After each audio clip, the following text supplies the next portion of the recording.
So good morning. How's everybody on the first day, official first day of the MD Expo? Good?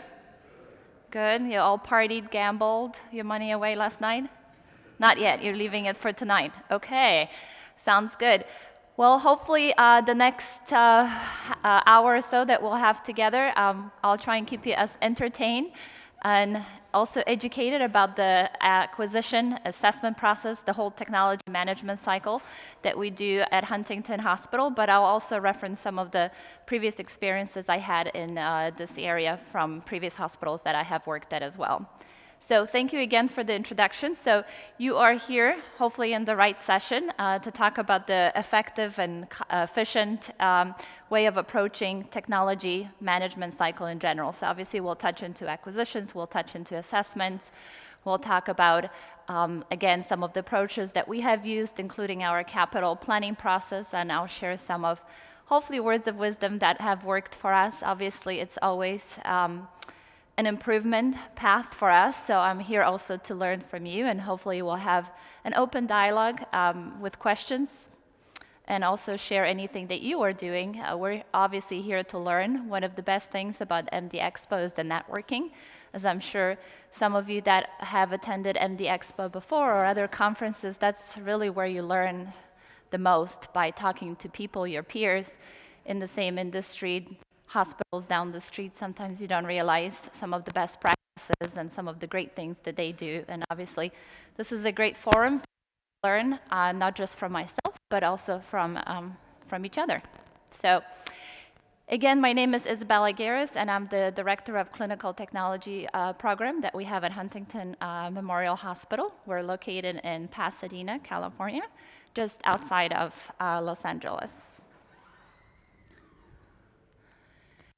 So that little dot is where we're located. It kind of gives you an idea for some of you that might be coming from different parts of the country. And the picture that's right here on the bottom is actually one of our latest pictures where we're missing one person. We do have an open position. We are a staff of 8. That includes myself, an administrative assistant. Relatively smaller department, but I always think that we're a powerful department, even though we're small. And obviously, as I pictured here, we have been privileged to have undergone the Magna resignation, actually, when we were designated 3 years ago, and have been redesignated again. So we've been thrilled about that, and obviously have been featured in the U.S. news in terms of some of the 50 best hospitals in the country. So a little bit about Huntington Hospital. So we're licensed for 625 beds. We're also a bariatric and stroke center and Magna recognition. We are also added a third Da Vinci to our system, and that made the surgeons very happy, because this is the new XI platform, which is the latest and greatest. So almost $3 million later, we are making them very happy, but we're also very fortunate at Huntington Hospital. It's maybe a case in some of your hospitals too. We receive donor dollars from our community that's very supportive of us, and a lot of the support came actually from our community for us to be able to get a third robotic system. We have a total of 18 operating rooms. That includes 4 minimally invasive surgical suites. We've actually just upgraded recently over the summer. We're very proud to have several different skills labs, whether it's for nursing, med-surg, we have NICU, we have pediatrics. We also have our lab for our residents, so they're able to also practice in a non-clinical environment before they start practicing out in the field, in the clinical area. We also have 5 cath labs that includes interventional suites. And within the clinical technology inventory, we have close to 9,000 pieces of equipment. So that also includes some of our equipment that we maintain on contracts, and a lot of our full service contracts are pretty much related to the bigger pieces of equipment, so the high-end imaging equipment, cath labs, IR rooms, radiology equipment, and so on. On the right-hand side, you will see a lot of the information that is related to the IT department. We, within clinical technology department, report up to a CIO. So my boss is the CIO of the hospital. Took place about, 4 years ago now. We moved from being under facilities to now reporting to the CIO. Is that pretty prevalent in some of your hospitals too? Yeah. Anybody still reporting to facilities? Okay. Everybody else reports the IT or something related to that? Okay. So on the IT side, obviously we listed a few things in terms of the different applications that we have, 450 plus servers across the hospital. That includes obviously IT servers, including our servers that we support from medical technology standpoint of view, over 1,000 wireless access points, 4,500 plus end user computing devices that are throughout the hospital. We're looking to also expand on the number of smartphones that we have, so that 300 plus will probably go at least to 400, 500 before the end of the year, as we're expanding into some of the other areas that have not been implemented yet. And then in total, obviously, the majority of it, since we're only an 8 people department, the rest of it falls under the information technology department when it comes to the 60 plus staff that we have. Within that group, we also have what we call a project management team. That project management team is very helpful to us, not just within the IT world, but also we're tapping into it more now on the clinical technology side. And it's actually relevant only because of the capital planning. As you can imagine, capital projects are taking more and more of our time, and you need dedicated, almost project managers to help see through the process. So we're tapping into project management skills to help us manage the project from the beginning to the end. But clinical technology continues to be very much involved, and at this point, clinical technology members are really the project managers until we further define the project management team that we have in the project management team department that reports to IT. So a little bit on the agenda for the next 50 minutes or so that we have now. So I wanted to kind of set the stage in terms of the healthcare environment. So we'll talk a little bit about that, and also I wanted to talk about some of the medical errors and the different type of statistics related to that that will hopefully, like I said, set the stage for the capital planning process. Then building the business case. So this is the capital review process I'll share with you in terms of what we do at Huntington Hospital. Then obviously I do want to touch on the healthcare technology management role in the technology management cycle, what we do and some of the suggestions that we can bring to you. Hopefully you'll be able to implement that in your area if you haven't done so already. And then obviously end up with some of the benefits related to this. So this is the next 3 slides will give you a little bit of an evolution of the healthcare environment, but this is obviously an operating room, a picture way from the 40s and probably 50s, 60s actually. But you can see kind of the sterility of that room and obviously very bare in terms of medical equipment. Moving into some of the present stages, obviously things are a lot more integrated, a lot more modern. You have a lot more transparency within the room itself. And then obviously the future. So some of the things, even though obviously we do robotic surgery now, robotic surgery, as it is with the Da Vinci today, it's still relatively limited in terms of some of the specialties that it's expanding. But obviously in the future, we'll be looking to hopefully have somebody sitting in some similar roles to what you see here and operating from some type of a console similar to the Da Vinci system. At least that's what some of the graphics that I have seen are looking into the futuristic healthcare system. So obviously, it all together, patient is still the center of our attention. Whether we're clinical engineers, biomedical engineering technicians, healthcare technology managers in general, or the end users being nurses, respiratory therapists, surgeons, we're always focused on the patient as number one. So obviously the patient is number one when it comes to everything that we do. But there are a lot of other things that we have to think about. Obviously, the regulatory environment that are surrounding the patient, we have to think about even simple things that we don't always think about, such as noise, humidity, temperature, that all impacts on how we function in that environment and will impact how the end user will interface with that patient through the medical equipment that's connected to that patient. So from human factors perspective, those are some of the things that we obviously need to take a look at when we look at equipment assessment.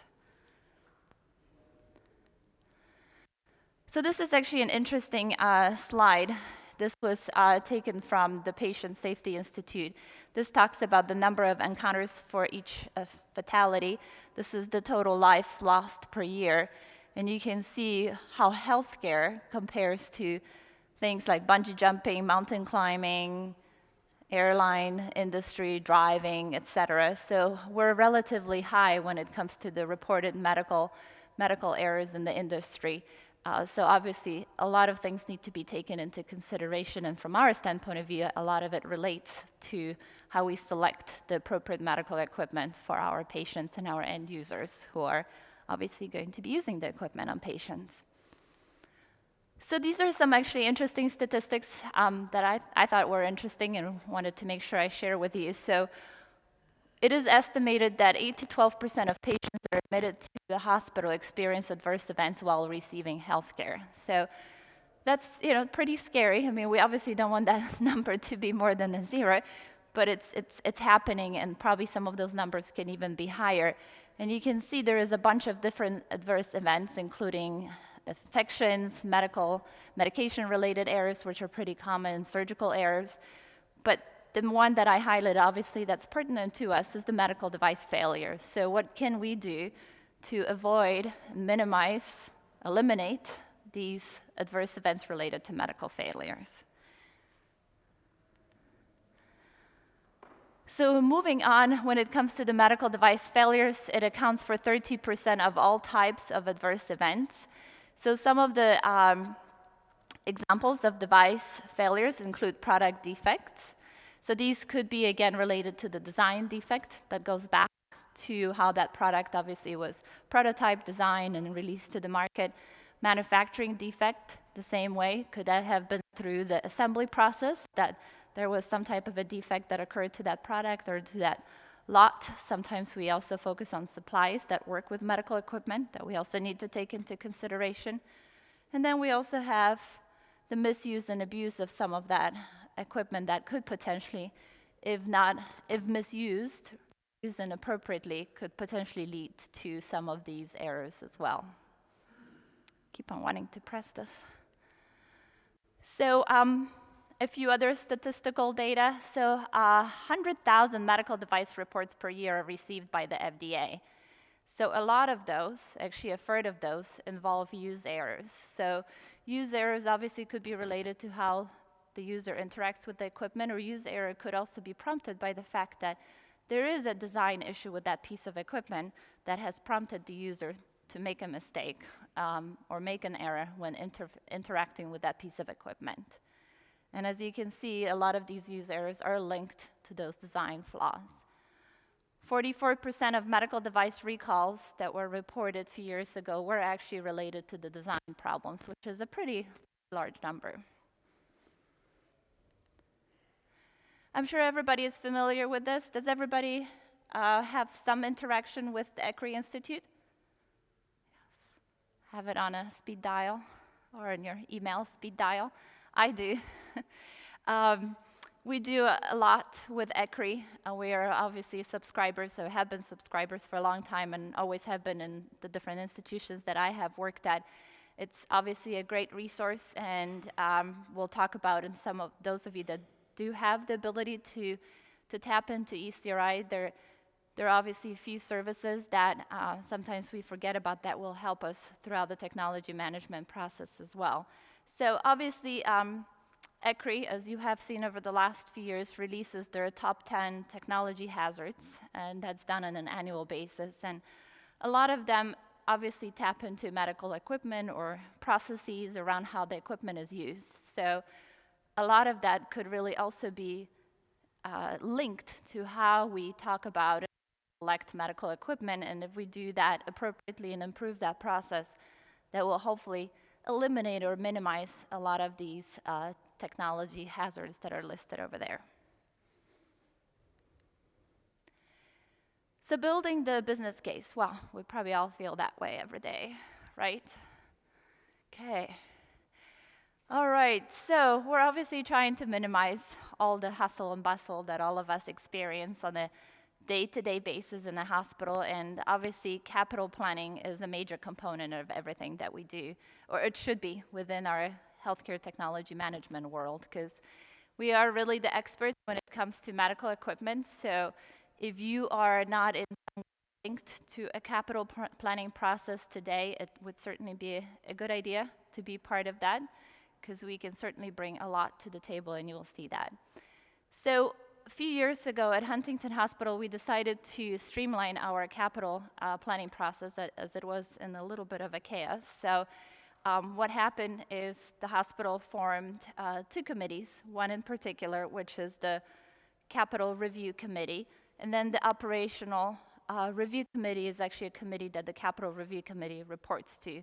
So the Operational Review Committee has all the C-suite individuals that basically do the final blessing of a lot of the requests that we bring through the Capital Review Committee process. So that committee is definitely a multidisciplinary group, and I'll talk about some of the different individuals that sit on this committee, but clinical technology is definitely an active member of that committee, and we wanted to make sure that that committee is obviously in compliance with all the Joint Commission requirements. As you know, within our medical equipment standards, we have to show in some way or another how we have engaged the end users of the equipment in the equipment evaluation process. That's one of the things we need to demonstrate and could be asked during the Joint Commission survey or any other survey. So we obviously want to have some appropriate audit documentation to be able to show to the surveyors. And all of that obviously needs to support the safety and efficacy of medical equipment selection. So within this committee, the Capital Review Committee, we obviously talk about our routine capital projects. We allocate anywhere from $20 to $30 million per year for our capital. That's the medical capital. And that capital obviously goes through the appropriate process through the Capital Review Committee, and I'll go through that process. There is appropriate force ranking that's done on every single piece of equipment request that's submitted, whether it's through us, because we do submissions as well, or obviously through the directors and managers from the clinical departments. We also at that committee review strategic capital projects, which are outside of that $20-30 million, and it's 20-30 because it varies. Traditionally, it's $20 million. However, it can go up to 30 if we have some years where we have some larger routine capital projects that we know that are coming up. The budget becomes larger to accommodate for that. And obviously, all of that is done with proper justification of why we're asking for more money for the hospital to give to us this year. But the strategic capital projects are usually multi-year projects, but we obviously review them and audit them on an annual basis, and they come from a different bucket that does not dive into the $20 million bucket that we have for routine capital, because those are all very, very special and very important projects as they are, and we want to make sure we don't take away from that money. So some of the examples of the strategic capital projects will be our master plan that we have for new buildings that are going to be coming up, new buildings that are going to be renovated, departments that are being renovated. We have a huge surgery, multi-year strategic capital project, anywhere from cosmetic changes, patchwork paint, all the way to replacing our exam lights, booms, anesthesia gas machines, you name it. So that would fall under that more strategic capital project, and that project is a 4-year project. Then we obviously have contingency allocations.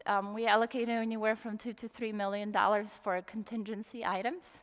Sometimes we exceed that. If we have a year that's really, really bad and we have more contingency items, things do come up. Sometimes we feel that we can delay certain medical equipment till later, but sometimes that equipment doesn't last as long as we would like it to last. So obviously we have to tap into contingency, and those dollars are reviewed by that multidisciplinary committee. Usually it would come from clinical technology to provide a justification why it has to come out of contingency. So we obviously put a proposal in front of that capital review committee of why we need to do it this year instead of plan for it appropriately in the following year. And all of this is done on a calendar year. And then, of course, all of that, we want to make sure that we capture it in a most cost-effective manner. So the charter of the Capital Review Committee, as I mentioned, obviously reviewing hospitals' capital acquisition requests and implementing those requests appropriately throughout the organization. We want to make sure that we're fair to all the departments throughout the whole hospital, because this is not just one or two departments that are requesting the money. This is obviously organization-wide initiative, so we want to make sure that we capture everybody and are fair to. But at the same time, we also prioritize the requests. We want to make sure that, again, we have the appropriate justification for the different requests, as some are obviously more urgent than others. The membership, we have decision support, which is our financial department, clinical technology, which is us, construction, because obviously a lot of these projects, even medical equipment projects, do involve construction. So we do have them as a member of that committee. Plant operations are a facilities group, obviously information services, which is instrumental, as a lot of our medical equipment is no longer just a standalone piece of equipment. It's so integrated and interconnected now. We obviously have to take that into consideration. So it's not just the PHI, the HIPAAs, but now we're also looking at it from security standpoint of view. Who has access to the equipment, what levels of authorized access would the equipment require, encryption, I mean, you name it. So those are all the different components, and we want to make sure that we have appropriate stakeholders at that committee level to be able to provide input. Risk, we also have risk management, safety, security, as I mentioned, but this is actually more from security, actual physical security, not informational security, and then purchasing, obviously, is a huge component of this committee. So functions, as we've talked already, assisting in monitoring of the capital budget. So once the budget is established, we obviously want to make sure that the committee is charged with overseeing what's going on throughout the year, making sure that that approved budget is spent appropriately. So provide oversight and supervision of the capital acquisition related to policies and procedures. So if any procedures need to be changed, we do have various hospital-wide policies and department policies as related to capital acquisitions. We want to make sure that that is brought up to this committee and reviewed appropriately before changes are made.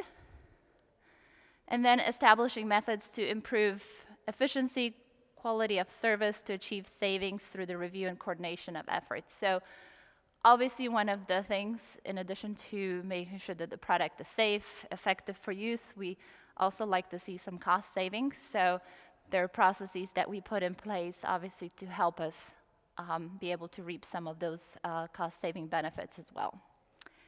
And as I mentioned, the reporting structure capital review committee reports monthly to the Operational Review Committee. So the Capital Review Committee meets the second Tuesday of every month, and then the Operational Review Committee meets the last Tuesday of each month. So if you get your request in at the beginning of the month, it will still have to go through the other committee to get the final blessing, and then after that it goes to purchasing for the purchase order to be issued. Obviously, before that purchase order is issued, there quite a few other steps that need to take place that we'll talk about. Okay, so I know you cannot probably see that, and I hope this presentation will be shared. If not, let me know if you would like to have a copy of it. But basically, this is the budget process flow, and what this talks about is the different steps that are needed before the budget is approved. So we start, because we're on a calendar year, usually May, June, July is the time frame when we have everybody in the hospital, meaning the directors and managers, submit their wish list. So our wish list is anywhere from 40 to $50 million. And then we take that $50 million and try and squeeze it into $20 to $30 million, depending on the year and how much money has been formally allocated. So that we do have a database that I'll show you snapshots of, where everything is basically submitted. And that's the budgetary process. So by the end of July, everything has to be submitted through that database, because then we take all that information and then we put it through a force ranking process. And there's some logic to this madness on how we then decide from the $50 million to the $20, $30 million in terms of prioritizing that big list, big wish list. And then once that is done, it goes obviously through the Operational Review Committee. It also goes to the Finance Committee, to the board, and then when the budget is officially finalized, then it gets released. Usually that happens January, beginning of the following year. And then we start our monthly review process in terms of how we prioritized the year. Some items on that approved list obviously need to be done earlier in the year. Other items can be done later in the year. Other items have to be done later in the year because they involve construction or some other more involved evaluation process, clinical trials, RFP process, and so on. So obviously we need to accommodate for that to be done. So budget planning, and this is healthcare technology management, so some of the specific things that we do within clinical technology as a contributor towards the CRC group. Obviously, we're members of both groups, more active members, obviously, of the Capital Review Committee, because that's kind of the working group. Then also, we participate in the Operational Review Committee. That's usually where I mentioned we have all the C-suite attend. So questions do come up, obviously, at that time, and that's why clinical technology is there to be able to answer those questions so there are no more roadblocks or delays in getting all those requests through. Because if there is some delay at that ORC, that one particular month, then it often has sometimes, well, not often, but sometimes you have to wait till the following month to be able to represent again. So obviously we want to avoid those delays and be able to respond to any questions that the leadership might have. We're also very much involved in short and long-term replacement plans. A few years ago, and actually that's something that's being refreshed now, we've put a 5-year replacement plan that is reported through those two committees as well. And that obviously focused on a lot of the major equipment categories. So that's in the process of being refreshed now for the next 3-5 years again. We get involved in the budgetary quote requests, so we work closely with the end users, but also with purchasing, especially during the budget planning, that May, June, July timeframe, to provide them with information of what that piece of equipment will cost. Obviously trying to project the cost for the following year, since we're looking at quotes in May of, let's say, 2015, but we want to make sure that we account for any changes in pricing, since that equipment won't be purchased till 2016. Obviously, we're very much involved in the actual database submissions. We ourselves submit requests as well. For example, I am in charge of all the replacement plans that I just mentioned. So if there is a replacement plan for our physiological monitors, I would be the one submitting that as a budget request for 2016, based again of what I projected in 2016 that needs to be replaced. So I will then be the process owner of that particular capital request. And if there's some requests that require construction, IT, facilities, or any other department, we obviously want to make sure that we vet that out ahead of time. So when we submit, let's say, $2 million for that monitor replacement in 2016, we have an all-inclusive cost, including labor, because we do capitalize labor as well as related to different functions of that capital project. So we want to make sure that it's all-inclusive, including contingency and any other potentially unexpected costs, so we don't have to go back to the committee with a change order, especially on that big of a project. So we also meet with the directors and prioritize requests, so that falls under clinical technology. So as I mentioned, once those wish list requests go through the capital, and before a force ranking process is put in place, we also have some separate meetings with the directors to better understand. Let's say one director submitted $3 million worth of requests. We want to ask her or him, how can we prioritize that? Do you need all of that done in 2016 and why?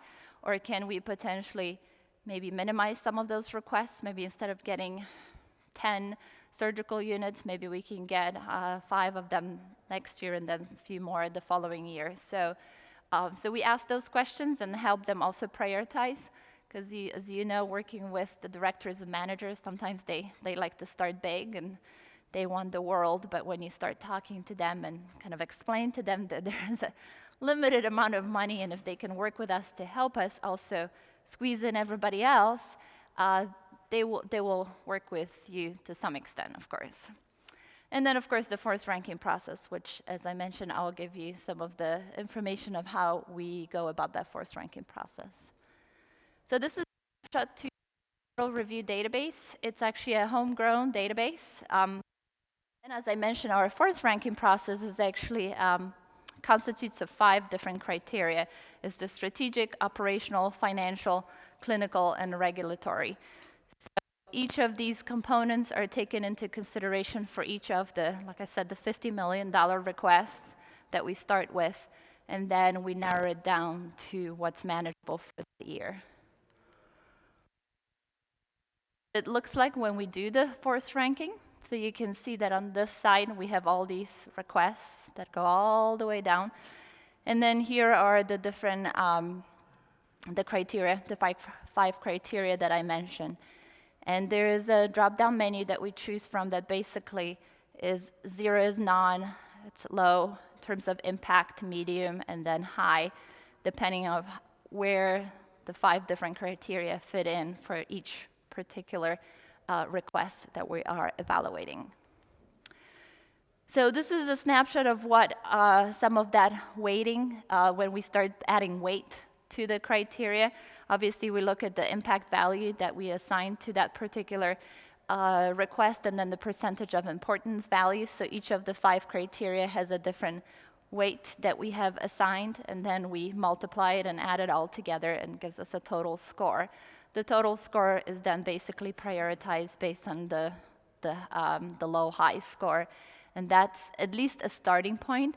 Obviously, just because the computer tells us this and this fits into that $20, $30 million, we go back and look at that list, because sometimes there might be other things that do come up that some members were not aware of, so we want to make sure that we massage that list a little further before we produce the final official list that goes to the board for final approval.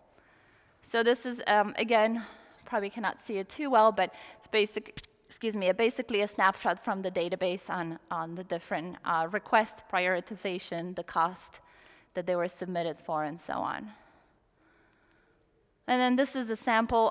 We are able to produce PDF reports out of this. We're able to produce them by cost center or by the requester, by the value of that equipment. So just it can be customized in any specific way.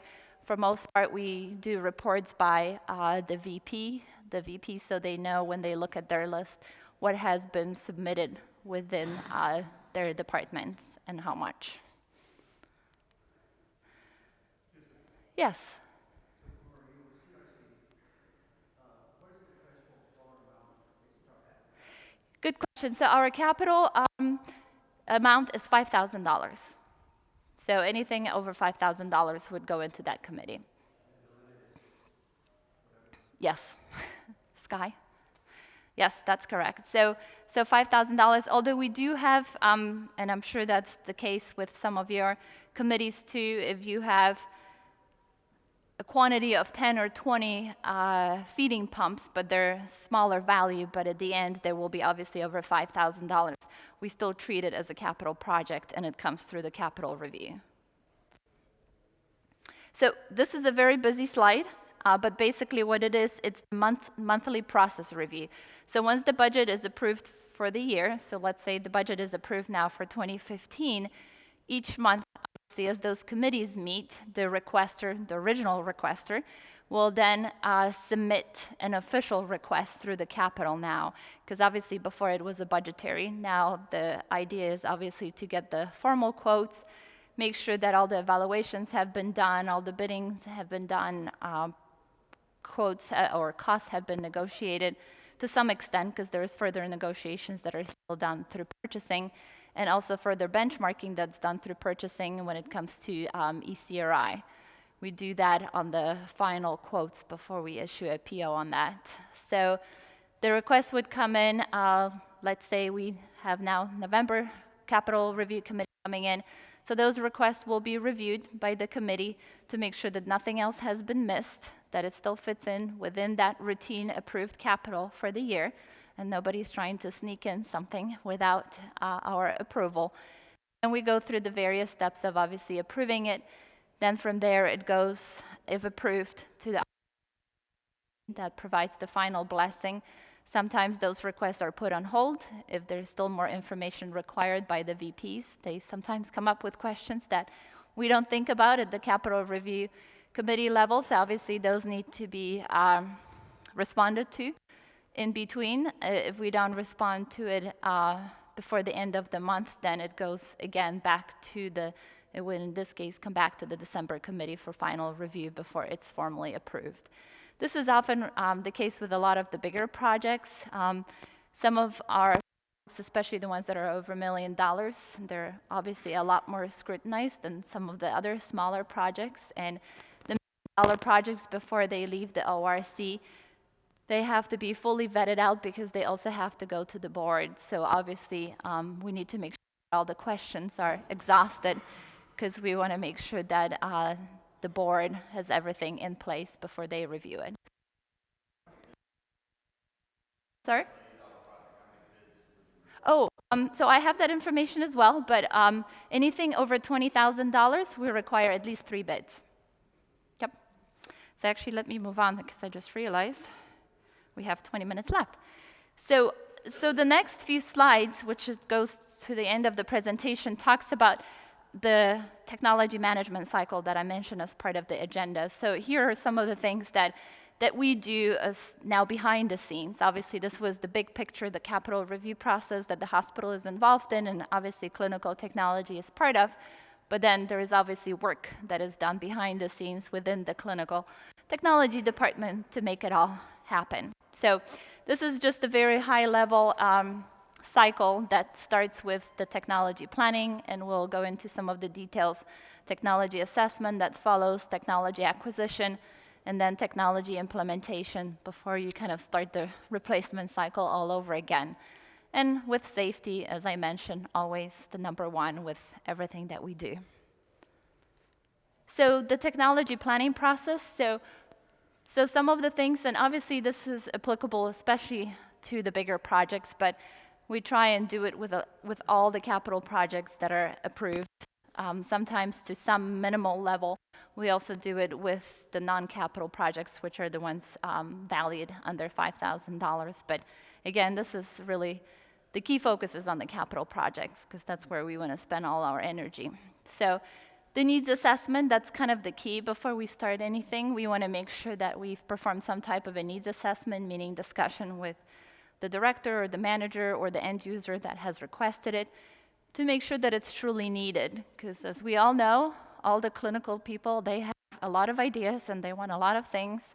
Surgeons attend conferences, they come back and they want a fancy toy.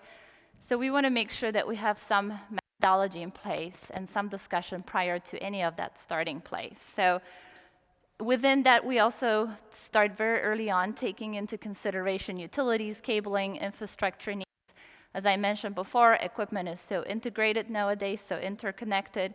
Within California, we have OSHPD. Some of you that are from California realize that has to start very early on in the process, because it can often take months and delay projects if we don't plan it appropriately. That's why it has to be started very early on in the process. And then one of the other big things early on that we talk about is obviously the labor resources that are needed, who's going to be involved, how many hours. Would it be somebody from the inside, or do we need to tap into outside contractors to help us manage the project? System integration, as I mentioned, with the equipment becoming so integrated, we really need to consider how that equipment's going to integrate, if applicable, to our EMR system. That's one of the questions that we ask very early on. Even though we might not necessarily do the integration on day one, we want to make sure that that piece of equipment is fully capable and we know how capable it is to integrate with an EMR system, because we might need to do that in a year or two after it's implemented. So obviously any regulatory changes, impact has to be considered. Joint Commission, CMS, a lot of other regulatory bodies, especially on the lab and side, regulations. So obviously we need to make sure that we take that into consideration. Medical equipment standardization, we obviously try and build that into our process and standardize as much as we can. Sometimes we do multi-year purchases and the equipment basically expires in different years, which makes it a little harder to do it all at the same time, so we struggle with that sometimes. But as much as we can, obviously standardization is number one on the list. Our multi-year replacement plans, I mentioned that. We focus on the major equipment types, obviously our monitors, anesthesia gas machines, surgical equipment, booms, lights, electrical surgical units. The major categories all fall under our 3 to 5 year replacement plan. And then one of the things that we do early on, and we work on that with our decision support finance department, is look at the ROI, especially some of the bigger equipment. Like when we were looking at the FERD Da Vinci robotic system, we performed an ROI and also looked at the cost-benefit analysis by introducing a FERD Da Vinci system into our surgical suites. And then they always ask us, and it's actually a question in our capital database, what are the alternatives? What if you don't replace this piece of equipment this year?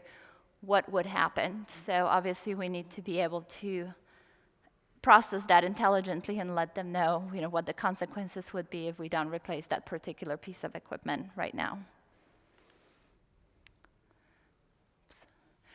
So the next step, the technology assessment. So here's where really the core of the evaluations come in. So obviously for anything within our facility that's over $20,000, we require at least 3 bids. So 3 different vendors that we work with, and through some type of an RFP, request for proposal, or RFI, request for information. Sometimes we minimize that just to kind of get the ball rolling on that project.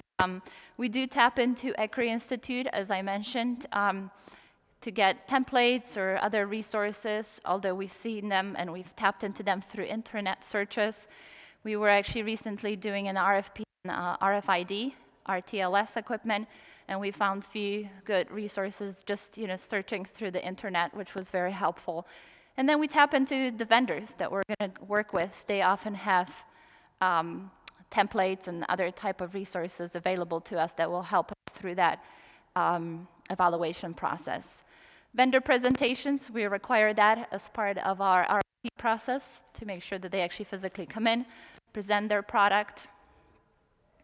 Also, clinical evaluations. So for some of the projects, especially, again, the major projects, we go through an actual clinical evaluation. So there's a process that we have of no-charge POs. We want to have that in place. And those POs are really there to protect us, because we do list information in terms of liabilities, who's responsible for what. We want to make sure that we're not liable if the equipment is damaged or lost during the evaluation process. So that language falls under that, including the evaluation agreement that is signed.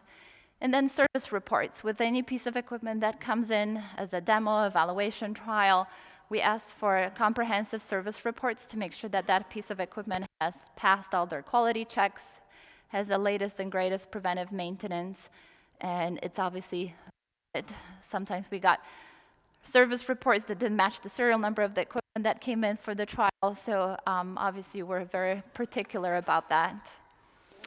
And then we do various, as I mentioned, human factors evaluations early on, so we do look at it from usability testing. We've done simulations.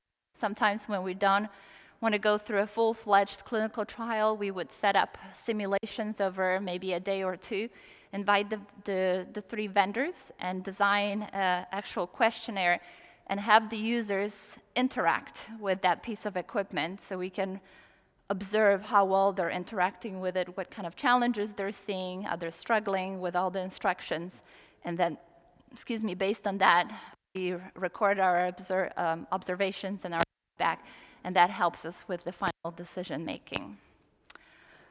IT and security assessments, that is something that we've actually added, it's going to be 2 years ago now. IT department, clinical technology designed, it's actually a 12-page IT assessment form that we send out to all the vendors. Included in that are some security questions, and then it goes back to IT department once completed for their formal assessment of the completed form, and then security does their assessment as well. It's all done through SharePoint, and I get notification that it's been approved, so I can put that as part of my project evaluation. So site visits, obviously, as needed, it's always good to see how the equipment is doing in other facility. The same with references, obviously calling in, finding out how the experiences have been at other facilities. The other things that we tap into, which I'm not sure if you're aware of, and I do have a snapshot of that, is checking into the FDA mod database for recalls and hazard alerts. Does anybody do that? So that's a really good database, and we've been including that as part of our evaluation, actually way back even before I started at Huntington. We've added that. You've learned obviously quite a bit. ECRI has that. Similar database in terms of recalls and alerts, but MOD is a free database. It's part of the FDA website, so you can search for anything related to that piece of equipment that you are in the process of evaluating. And then we always ask, because we have not gotten in trouble, but almost had some near misses, always ask for the FDA clearance documents, so the 510K or the PMA, the post-market analysis, show that that product has been FDA approved. Not just FDA approved, but approved for the intended purposes that you're planning on using that device and nothing else. Obviously, some of the devices off label, and FDA has some guidance on that as well, but obviously for our purposes, when we use it for long-term strategy, we want to make sure that we have that documentation in our file as part of the review process. Clinical simulations, I mentioned that already, so this is just a snapshot of some of the work that we've done. Useful life, something to tap into. Some of you probably do that already. Anybody has that book on their bookshelf? I do. Actually, I have the older one from 2004. I just ordered 2013. They're a little behind because we're 2015, almost 2016, but this is the latest one. And that's a good guidance document. It gives you the AHA useful life of your medical, so something, again, to consider as part of your evaluation process. And I've included some other websites and obviously manufacturers to help you with that particular piece. So this is the MOD database, and basically it's a searchable database. It's pretty intuitive. All you have to obviously know your manufacturer, or you can search by model, or you can search by, I think there's a 510K number if you have it, or PMA number, and so on. So there are different ways. You don't have to input all the information at the same time to search it. And that will give you some additional information, whether that equipment has gone through some device corrections or hazard alerts and so on. So sample evaluation tool, obviously as we do evaluations or simulations, we always have some type of a survey or a data gathering tool. So acquisitions, obviously getting into some of the final stages now. So once we get into the vendor selection, we do that through the comprehensive review of the RFPs, the vendor presentations, site visits, observations, you name it. And then that's usually where purchasing comes in. We look at the life cycle analysis, so obviously including all the cost, whether it's the cost of the equipment, the supplies.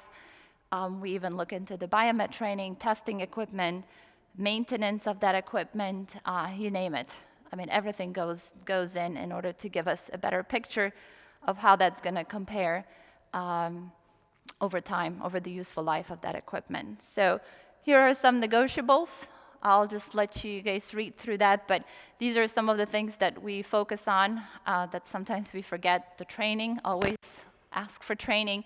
Sometimes we forget that there's testing equipment that comes with your taking on the maintenance of that equipment, so that often can be negotiated as well, including a PM during the warranty period, because often the preventive maintenance is not included. No cost delivery, payment upon clinical acceptance, because they often ask for payment the moment the equipment gets shipped out of their depot.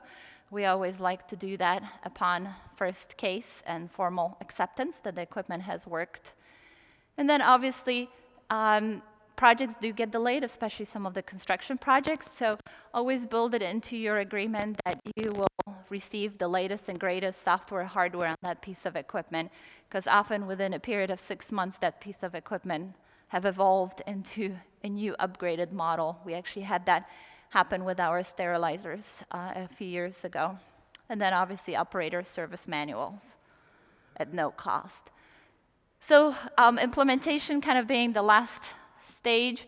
Obviously, what you should have done already, assessing the space, structural, shielding, electrical requirements, doing a final check, especially if it's, again, a construction facilities related project.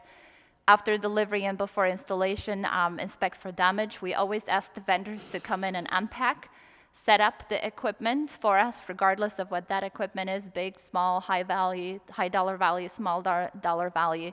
That way they're there to see if there was any damage to the equipment upon delivery, and then we work with them, obviously, on the return. Service documentation, obviously, we want to make sure that all pieces of equipment, this is not just the demo and the trial that we spoke about, but even new ones has some type of a formal documentation from the vendor upon installation. And then obviously, if installed by vendor, monitor their progress, make sure that they cleaned up the area and they left everything intact as it should have been. Training, and then the final acceptance and the payment that we spoke about. So some of the things to think about also during the warranty and post-warranty is your risk management and quality improvement. So during the warranty period, obviously, prior to that even, you want to establish your communication with the vendor who's going to be a primary, maybe secondary, and tertiary if needed. Field service engineers supporting your account so you are able to contact them if something does happen to that piece of equipment. Obviously, working with the users to make sure that they continue to be satisfied and formally accepted the new equipment. And then mostly the post-warranty is really where all this comes in, and obviously a lot of that should be done before the warranty is over, and we often do that with the purchase of the equipment. We do the assessment whether we'll be able to take on the equipment in-house, hence the biomet training, or if it has to be some type of a partnership with the vendor where we do some, they do some, or a full service of some level on that equipment. And you can negotiate a better pricing for that with at the point of sale when you buy the equipment. So the benefits, obviously, all that is pretty intuitive in terms of the positives that it brings when you have a well-designed, cost-effective, and efficient technology management process. I thought that was funny. And my contact information, and probably about 4 minutes for questions.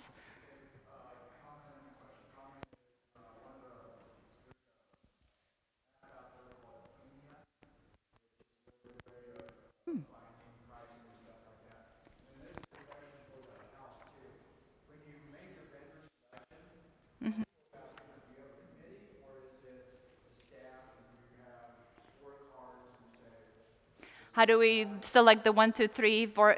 Yeah, so good question. So we normally start with, and we're, I guess, heavily reliant on ECRI because we've just been with it for so long, and not just at Huntington. I've known ECRI Institute for a long, Long time. Yeah, we usually ask them for a report. They generate they actually, most recently, they've started doing a really nice kind of 1-2-pager report that summarizes the vendors in the market, kind of the key vendors in the market. So we do that. We use our own experience, just, based on what we see in the market. And then I have a really good clinical nurse specialist, actually, who used to be a biomed, and now she's a CNS. So she's been around, and she attends a lot of conferences too. So she usually tells me, oh, this is the new player in the market. Let's add them to the list. So those are kind of the major ways we tap into the vendor selection. Yeah. Oh, the final selection on the vendor. Yeah, so this is a committee. Yes, each project usually starts with a core committee that we select. And that would be clinical technology managing that project. And then we'll always have a clinical person, and that's usually my right hand, the one that I just mentioned, the CNS. And then she usually recommends some type of either manager or some bedside nurses, depending, again, on the project. And then we always have purchasing, again, depending on the project, but more so now than ever, we have IT in the room as well, IT and security, actually, as part of that evaluation process. So yeah, so those are usually our core group, and that core group meets on a regular basis. That core group will also be the one involved in the vendor presentations and scoring. And then usually we add some additional bedside nurses to those vendor presentations just to make it more closer to home, because they obviously will be the ones using. Exactly. Yeah, we value their feedback. Yep, absolutely.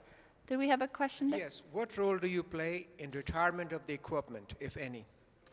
So the retirement of the equipment, we're involved in really two ways. One, we recommend the retirement of that equipment just based on the history that we see, repairs, when we see it during PMs, the age of the equipment, and then how that reflects back to that replacement plan, the 3-5-year replacement plan that we spoke about. So that's one way.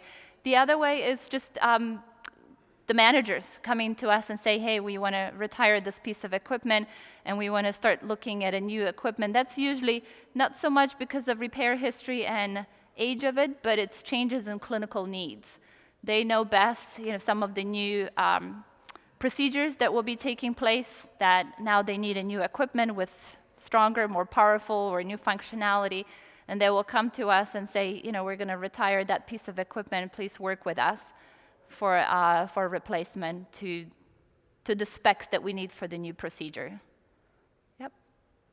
Okay. Any other questions? Okay. Well, thank you, everybody. We're almost finished on time. Actually, I think it's 11 o'clock, so perfect in time. And thank you again for your attention and excellent questions. Enjoy the rest of your conference.